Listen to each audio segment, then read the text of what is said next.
तो ध्यान दीजिए, कोई भी ऐसा मूर्ख है जो कहेगा कि कोई परमेश्वर है ही नहीं।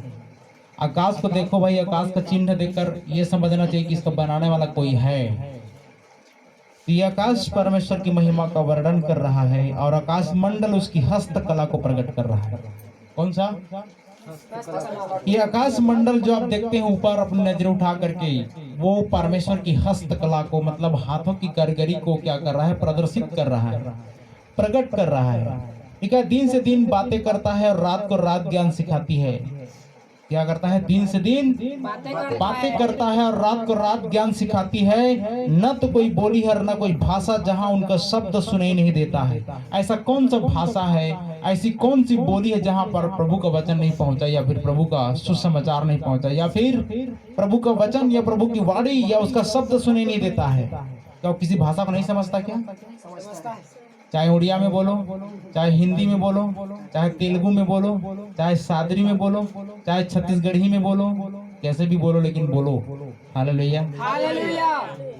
क्या सुन रहे थे पिछले दिनों में? परमेश्वर भाषाओं पर वो नहीं करता है, विश्वास की भाषा समझता है। Hallelujah, hallelujah. इसकी भाषा विश्वास की भाषा। आपके अंदर चाहे जिस भी किसी जाति, बिरादरी, धर्म, पंथ बोलते हैं ना, ये सब चीज उसके लिए मायने नहीं रखता है। जो कोई यहोवा के पास आता है, जो कोई उसको पुकारता है, उसके लिए वो काम करता है। आमीन, हालेलुया।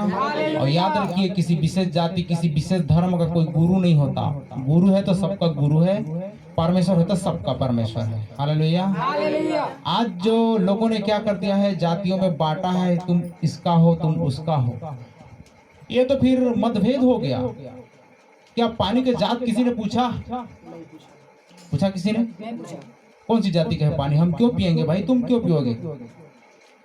इसलिए इंसान इंसान में फर्क करने वाले लोग पाखंडी होते हैं भाई, और कुछ नहीं। इंसानियत उनके अंदर मर मिटा है, जानवर जिंदा है, हैवानियत जिंदा है, तब उन लोग जो है ना ये जाति बिरादरी की बात करते हैं। समझ में आ रहा है? देखिए, परमेश्वर का आराधना में खुलता है तो सबके लिए खुलता है, सारी मानव जाति के लिए। Hallelujah, hallelujah. किसी एक जाति के लिए नहीं, किसी एक विशेष ग्रुप के लिए नहीं। और वो ऐसा है तो आप धोखा खा रहे हैं कहीं पर भी जाकर, आप छलावे में हैं कहीं पर जाकर, कि गुरु किसी एक विशेष जाति का गुरु नहीं होता है। गुरु मतलब सबका, प्रभु मतलब सबका। Hallelujah, hallelujah. आज वो मेरा मेरा कर करके थोड़ा सा क्या किए हुए हैं, ये मेरा है, ये मेरा है करके बांट दिए हैं। ये बंटवारा वाला होता है क्या? अगर ऐसा बंटवारा वाला होता तो बड़े बड़े रईस जाति लोग क्या करते? आपके तकाने नहीं देते, खरीद लेते। ईश्वर अगर बिक्री होता, ईश्वर को बेचा जाता और वो किसी के हाथों में बेचा जाता, तो आपका और मेरा कोई रोल होता वहां पर? हम आज ईश्वर को जान पाते नहीं। तो क्योंकि बड़े बड़े लोग हैं, पैसे वाले, क्या करते हैं? अरे प्रभु मैं तेरे को कर दूंगा, चला जा। लेकिन पैसों में नहीं बिकता। अभी आने वाले दिन में पैसों में बिकेगा। 1500, 2000, 1300, 1200 ले जाओ, जितना लेना है ले जाओ, रंग बिरंगी। समझ में आ रहा है? सावधान हो जाओ, परमेश्वर ठट्ठों में उड़ाया नहीं जाता है। अब इस धोखे में मत रहना। काट, पत्थर, सोने, चांदी, इन सब चीजों को हम ईश्वर मान करके हमारा खुद बुद्धि भ्रष्ट होता जा रहा है। आंखें खोलो। Hallelujah, hallelujah. क्या करना है? जीवित परमेश्वर की ओर अपना चेहरा उठाना है। किसी धर्म की ओर मैं संकेत नहीं कर रहा हूँ, ईश्वर की ओर संकेत कर रहा हूँ। Hallelujah, hallelujah. उनका स्वर सारी पृथ्वी पर गूंज गया है, उनके वचन जगत की छोर तक पहुंच गए हैं। उनमें उसने सूर्य के लिए एक मंडप खड़ा किया है जो दूल्हे के समान अपने महल से निकलता है। वह शूरवीर के समान अपनी दौड़ दौड़ने में हर्षित होता है। यह प्रभु यीशु मसीह के बारे में बताया गया आदि से। दूल्हे के समान अपने महल से निकलता है। जब वो आएगा तो क्या लिखा है? अपनी दुल्हन को लेने आएगा। तो कैसा आएगा? दुल्हन लेने कैसे जाते हैं?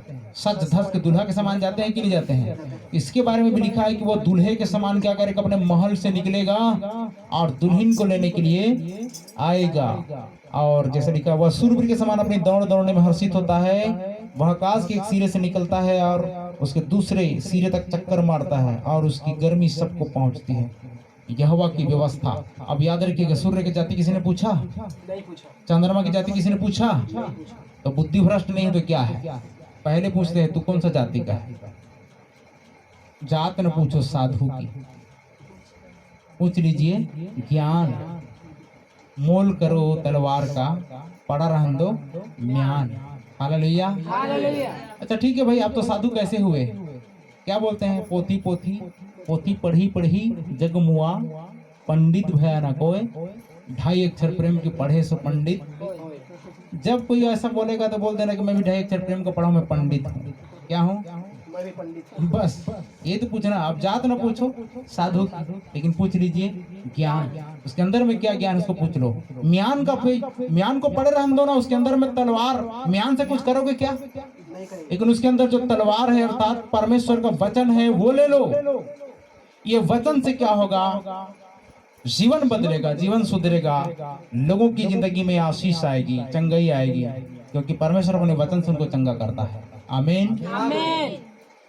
इसलिए लिखा यहोवा की व्यवस्था खरी है, वह प्राण को बहाल कर देती है। यहोवा के नियम विश्वास योग्य हैं, साधारण लोगों को क्या बना देते हैं? बुद्धिमान बना देते हैं। हालेलुया। कितने लोग बुद्धिमान बनना चाहते हैं? आज एक भाई भी आया है बुद्धिमान बनने के लिए। हालेलुया। तो यह है परमेश्वर का नियम। प्रभु में आकर कोई पागल नहीं होता। हाँ, इस बात के लिए पागल होता है कि वो प्रभु को जानता है। आमीन। और यहाँ पर कोई जो वास्तविक में पागल होते हैं, जिनको कोई कपड़े का होश नहीं, अपने खाने पीने का, रहन सहन का, किसी भी चीज का उसको होश हवास नहीं, उसको पागल बोला जाता है। लेकिन हम भी पागल और तुम भी पागल। गाना गाते हैं ना, लेकिन कैसे? अब न जाने वो किस विषय में वो पागल हैं। हम तो प्रभु के लिए पागल हैं। किसके लिए? प्रभु के लिए पागल है। बिल्कुल सही। हमें लोग पागल बोले तो अच्छी बात है। लोग यहाँ पागल नहीं होते हैं, है ना? पागलपन से यहाँ पर ठीक होते हैं और प्रभु में पागल हो जाते हैं। आमीन। और वो दुनिया के लिए बहुत ही ज्ञानवान, बुद्धिमान, चतुरवान, विद्वान, गुणवान बन जाते हैं। लेकिन लोग क्या समझते रहते हैं पता है? इन लोग क्या है? पागल है। यहोवा के उपदेश सिद्ध है। कैसे है? आपने कहीं पर ऐसा प्रचार सुना, कहीं पर ऐसा भाषण सुना आप लोगों ने कि कोई भी उपदेश जहां पर दिया जाता है एकदम सिद्ध है, परफेक्ट है? बिल्कुल नहीं। मैंने इसको परफेक्ट पाया। यहोवा का उपदेश सिद्ध है, हृदय को आनंदित कर देते हैं। क्या कर देते हैं? हृदय को आनंदित कर देते हैं। तो इस उपदेश को ग्रहण करना चाहिए कि नहीं? करना चाहिए। यहोवा की आज्ञा निर्मल है, वह आंखों में ज्योति ले आती है। यहोवा का भय पवित्र है, वह अनंत काल तक स्थिर रहता है। यहोवा का नियम सत्य